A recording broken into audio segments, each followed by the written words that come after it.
Hi, hello everyone, and welcome to Alta Live. I am so excited to welcome you to today's discussion with Annette Corsino, owner of the Knitting Tree in LA.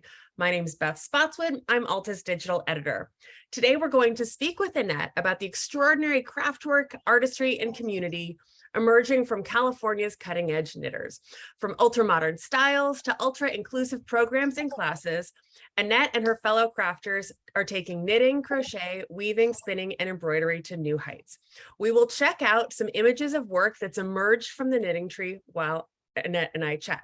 A little bit about Annette. Annette Corsino has been an artist, designer, and teacher for the past 30 years. She created the Knitting Tree, a community-based learning center and yarn store where people can come explore their creativity through learning knitting, crochet, weaving, spinning, and embroidery. Before we begin, some brief housekeeping. Alta Live, where you are right now, is the digital interview series we do at Alta Journal. If you are unfamiliar with Alta, we're an award-winning quarterly focused on California and the West. In fact, this is our brand new issue, Made in California, celebrating makers, creators, and their crafts.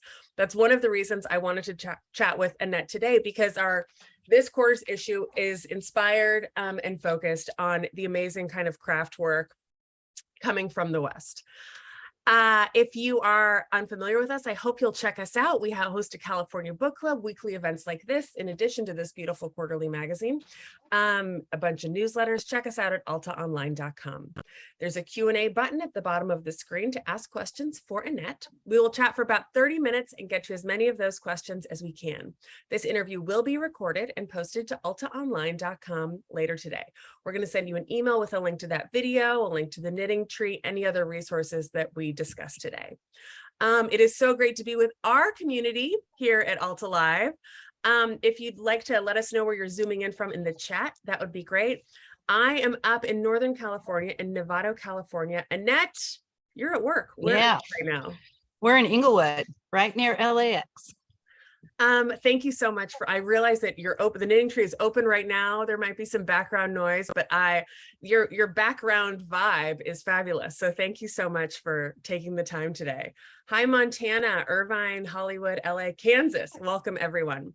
I wanted to kind of get started. It seems to me that this knitting has kind of exploded in terms of people our age. It's kind of not your grandmother's hobby anymore. Can you talk a little bit about when that shift occurred? Well, I think there's a couple of factors. One of them is the pandemic. People were home, they're bored, they had YouTube, and they wanted to create. You know, all people weren't working, or they were working from home. So all this creative energy is going nowhere. So people started knitting and crocheting. I don't know if it was from that or if it was happening anyway, but there are tons of knits on the runway now. Right. There's Dolce & Gabbana had this amazing crocheted granny squared skirt, and so it's not just on the runway. We had there's several TikTok influencers who started crocheting, and then it started spreading like wildfire. That's a store. Wildfire. Let's do all the knitting puns. I want to ask you about the Knitting Tree specifically, and while I'm gonna kind of prompt you with questions about both the Knitting Tree, and I'm especially curious about the community that you've created there. And while I quiz you about that, I'm going to share some images of you and your crew and your work. So can you tell us a little bit about when the Knitting Tree was founded, why you decided to do this? Well, I had a store from 2004 to 2009. We closed during the recession, and that was in the Venice area. And people were very upset when I closed. In about 2013, one of my local yarn store owners decided to sell. He wasn't doing very well. Thank you. He wasn't doing very well. And so many people started emailing me and saying, Annette, you have to buy this store. And I was like, I don't know if I want to do it again. It was so heartbreaking, but that's what I love. You know, I love being with people. I love teaching people, and I continued to teach even when my store was closed. So I wound up using the last of my divorce money and buying the shop. And so many of the people that had come to my first store came back. This table of people that you see in this slide, with the exception of one, I think, are all people from my original store that came back to the store when it was in Culver City. I love it. It seems like you've created, I mean, obviously from your first store and now to the Knitting Tree, a real community of creativity. I'm sure, you know, our friendships blossoming. How do you foster that? Ooh, well, we have, I guess you would call them round tables, even though the table's square. We have several times a week where we have knitting groups or knitting and crochet, whatever your craft is, around the table. So we're kind of unplugging, sitting at the table, looking each other in the eye and sharing inspiration, sharing what we know. I'm very, very proud of the friendships that have fostered amongst people that may not have never met before, had it not been for the tree. Is that what we call? We call it the tree. People hang out under the tree, you know. Oh, under the tree. Yeah. There's so much in terms of, and I really encourage everyone to follow the Knitting Tree on social media, check out their website, check out upcoming classes and events. Yarn design, textures, colors, inspirations seem to be really important, a really important kind of component to what you do. Can you talk a little bit about, it's not like going to Michael's craft store and buying. No. I have studied art. I've been an artist and a teacher for many years. So I approach all of the fibers and yarn and thread and all of that as another medium in the art world. So I consider my store like an empty journal. You know, it's just filled with potential. It's like all these materials can be turned into amazing, you know, pieces of art, pieces of clothing, gifts, welcoming items when babies are born. You know, what do you call this? Is it a someone made, you know, when people get married and there's that, I can't remember, is it called a chuppah? I don't. Oh, sure. Yes. Yeah. People have made those. So, you know, we're in all aspects of life. That's what I love about it. It's like, you know, go ahead. Sorry. Where do you source your yarn from? Are you working with specific designers? Is there a separate community or obviously connected community of kind of yarn designers, dyers, creators? Absolutely. You have your, I call them my workhorse yarns, companies like Cascade Yarns in Seattle. They source yarns from all over the world. I have yarn here from Italy, from Peru, from Turkey, and from the United States. We have small mills, mom and pop mills that put out a small amount of yarn every year. And I love supporting small business as well. Are people requesting to, you know, kind of, oh, this is one that it looks like a yarn class or a yarn dyeing class? Right. We do yarn dyeing here. We have workshops to help people become indie dyers if that's what they so choose. I was telling you, we had a mentorship program here. I'll talk about that later, but we brought in 6 women of color to open their own businesses and become indie dyers. And they will be at an upcoming event that we're having as dyers from Southern California. So I'm real excited about that. So what kind of yarn are you using here? And what are you using to dye?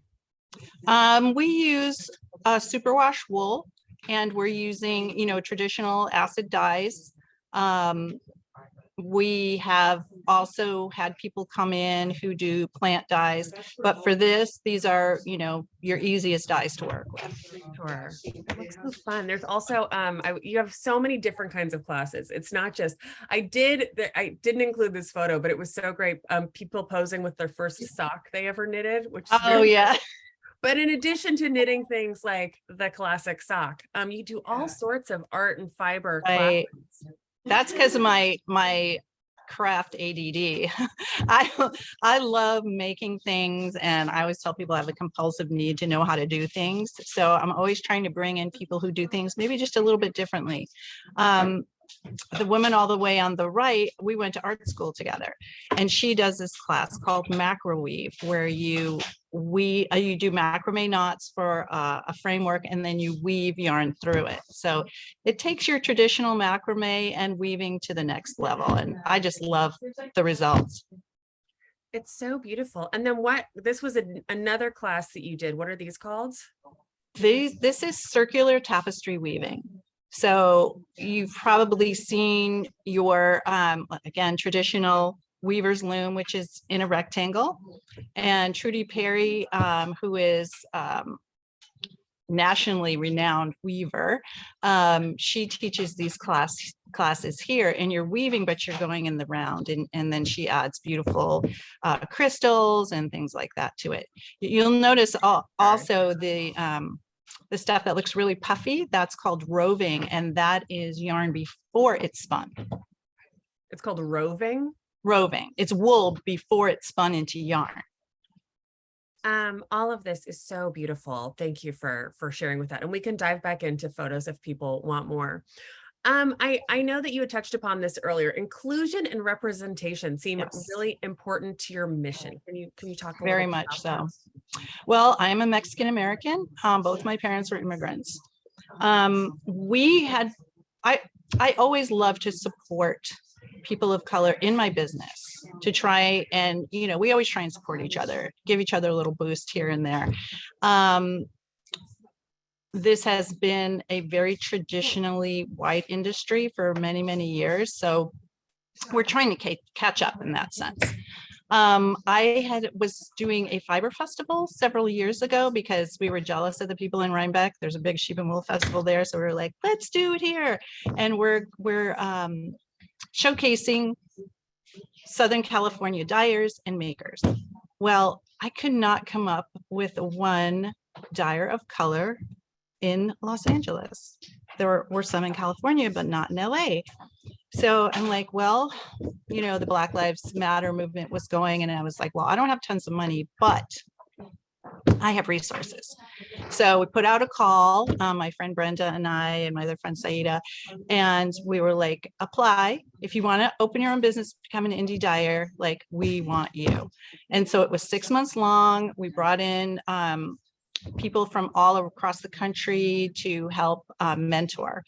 And now for this year's Rhinebeck West, our Fiber Fest, 2 of the people who were in the mentorship program are going to be here selling their wares. So I'm very excited about that. And also other makers of color as well. And this event is right around the corner. Yes. Oh yeah, it's October 15th and 16th here at the store. We're going to have contests. We're going to do a knitter's obstacle course. We're doing fastest knitter, fastest crocheter. And another crocheter will be here on Sunday. Her name is London Kay, and she just wrote a book, and she does yarn bombing. I don't know if you know what yarn bombing is. Tell us what yarn bombing is. Yarn bombing is like knitted and crocheted graffiti, basically. Like, you will wrap a stop sign or a tree in yarn just to say, hey, we're here. Let's make this a little bit more beautiful. So London is going to be here, and we're going to have people crochet, and we're going to yarn bomb our trees out front. That's awesome. Is yarn bombing, I've seen yarn bombing in San Francisco. I actually think someone yarn bombed the interior of a Munibus. Oh, so cool. That you grab. Is there, I don't know. I always thought of it as kind of a public art component to this, in terms of that traditionally we think of knitting as, someone sitting by the fire making a baby blanket or a sweater for someone. But I think that it surprises me that knitting can lend itself to public art and absolutely to kind of. Well, when you think about it, like I said, it's just another medium. There is a Japanese designer, I can't remember her name offhand, but she makes these beautiful crocheted pieces that you can interact with, and kids can get inside of them. There have been plenty of people using fiber going all the way back to Annie Albers at the Bauhaus, where I don't know if you're familiar with her, but she was only allowed to be a weaver in that school. And, you had all of these greats coming out of there, but she had to stick with fiber because that's the only thing a woman could do at the time. So all of her art was through weaving. And so she was doing all these geometrics and avant-garde pieces, but they were in fiber. So long history of using fiber as art. How did you connect? You mentioned that you had went to art school. What did you go specifically for fiber art? Did you? I didn't land on this laser? I went to a school that was modeled after Bauhaus. It doesn't exist anymore. It was called the Santa Monica College of Art Design and Architecture, and modeled in a way where we studied everything: pottery and bookbinding and printmaking and painting and ceramics and all of that. So when I discovered knitting, crochet, and working in fiber, it was like, wow, it really just turned my brain on in a way that nothing else had. I could paint, I could photograph, and I loved all that, but working in fiber was like, wow. And I don't know if it came from, like, my mom was a crocheter, and my mom and my sisters used to make things for department stores. So we always were making in our house. In the 70s, we were doing, the granny square vests and the microwave pothole, the pot hangers and all of that. So I think there was a close connection with my mom and my family. And it's a tradition that's been around for hundreds of years, women knitting and supporting each other and crocheting in circles and passing on the tradition. Yeah. And that's the exciting thing to me right now. We're down the street from Loyola Marymount. We've been getting tons of people from over there saying, I want to make this, showing me stuff on Instagram. Like, I want to make this. There's a designer who's doing this. And it's like, okay, let's sit down. Let's do it. Well, so that was going to be my next question. When someone comes in, particularly a novice, a new knitter or a total rookie with a vision that's really out there, that it's not a sock. Yes. Where do you, do you just like dive right in? Do you say, well, sorry, you got to learn, you make a sweater first and then come talk to me about your. No, I don't want to squelch anyone's, creativity in any way, because my second project was 12 colors. It was in Tarja, and like, I look back and I was like, what, were you insane? I didn't even know about yarn weights, any of that stuff. But that's the creative spirit. And, it's the younger people, they're not afraid, to just jump in. So I'm like, okay, I'm going to show you how to knit real quick. And with the, the one or two stitches I show you, this is what you can make. And it's all math. Measure from here to here, make a small swatch and multiply that by that, So yeah, it's really exciting to see what's coming out. Do you have when people kind of come over, and I notice again, your social media is really thriving and fabulous, kind of fun to watch, at least from afar for me. It's a really eclectic crowd, especially with young people. It is. And not just women. No, not at all. And we are LA. LA is, the great melting pot of the West Coast. And we happen to be in Inglewood, which is a predominantly neighborhood of color. So we get that whole spicy aspect. And then we get visitors from all over the world because we're 8 minutes from LAX. We get old people, young people, every nationality, every socio-economic group, and they're all a part of our community. Everyone is welcome here. I love that. I know that you've kind of traveled the United States and the world sourcing yarns, kind of connecting with the knitting community. Is there a West Coast or an LA sensibility when it comes to knitting and yarn? And Yes. What does that look like? Okay, well, people are very surprised that Angelinos and people in California knit at all, because we're pretty, we're warm most of the year. But it does, we dress in layers. So we always have our sweaters and things like that. So I think we lean more towards the artsy side of it. like we are wearing this statement piece, this beautiful shawl or a hat or some funky piece. So yes, there is an LA sensibility. It's not just, Farrell sweaters and blankets. No, they're, like I said, statement pieces. I want to dive into some questions. Sure.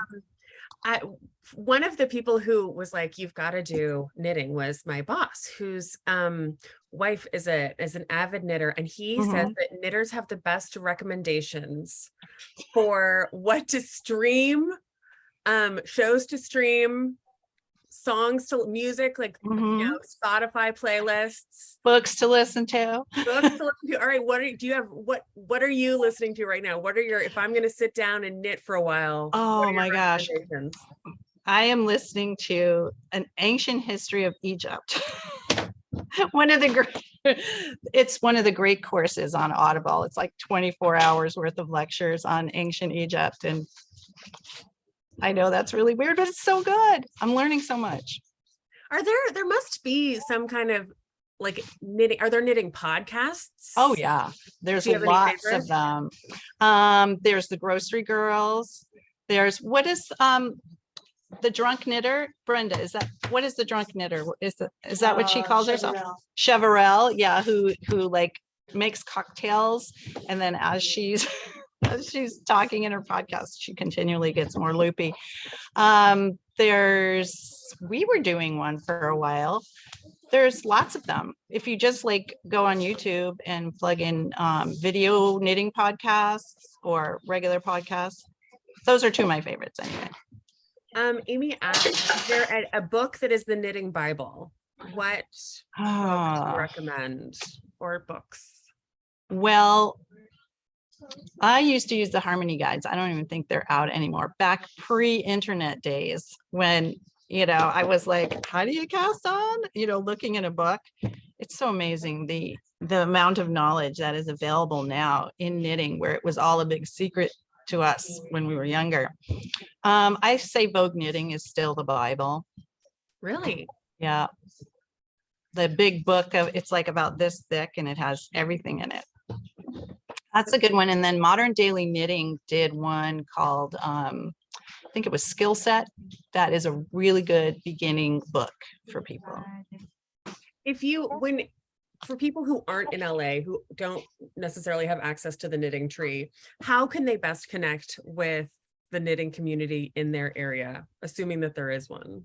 Well, most of the time there's at least one local yarn store within 20 miles, but there are areas that don't have them. So I would still check with your local yarn store and see if they have Zoom groups. There's lots of groups that meet on Zoom where you can share your projects. We definitely had one going during COVID, and that's how we connected. It was a crazy time during COVID. I'm sure. How did you do that? You just did your kind of community gathering. Everyone like logged into the Zoom meeting. Yeah. And then we would go around to see what everybody was working on. And, if people wanted to buy something in the store, we were doing FaceTime appointments. It's like, I'm like, okay, we have this yarn and this yarn and this yarn. Oh, really? And then they would drive up and I'd say, drive up, open up your trunk. And then we would throw it in the trunk. So it was, no contact, but we still had our community going. And truthfully, the community kept us going throughout that. I mean, they made a real concerted effort to buy their Christmas presents from here and, to come in and support us, because they realized so many businesses were closing that if they wanted us here, then, they would have to support us. So I'm so grateful for that. And it just made our community stronger. Do you feel that following the kind of the worst of the pandemic, I don't want to jinx anything or imply that the pandemic is over, but do you feel that the knitting tree is over that hump, the shelter in place hump, and moving? I think so.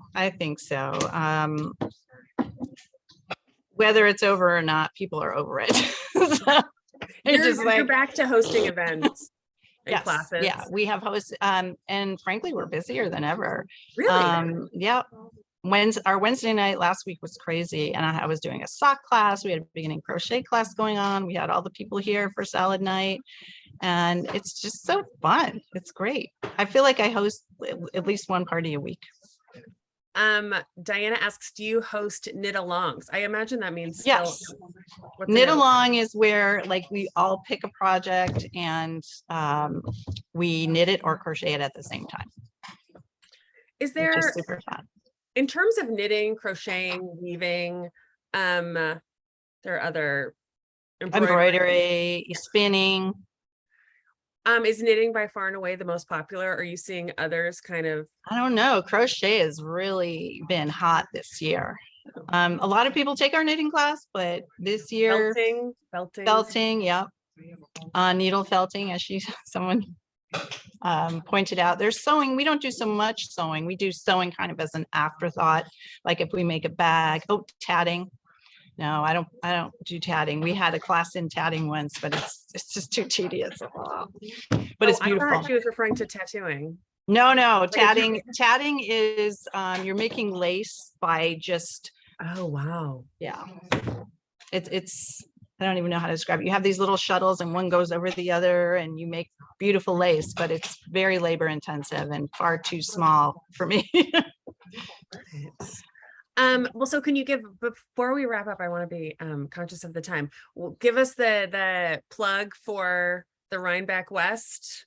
Yes. Where should everyone go? What should they? We are at 1031 West Manchester Boulevard in Inglewood. Like I said, real close to LAX, and our train stop at Westchester and Veterans at Hindley opens next week. So if you don't want to drive, get the train, hook up with the expo line and come on over.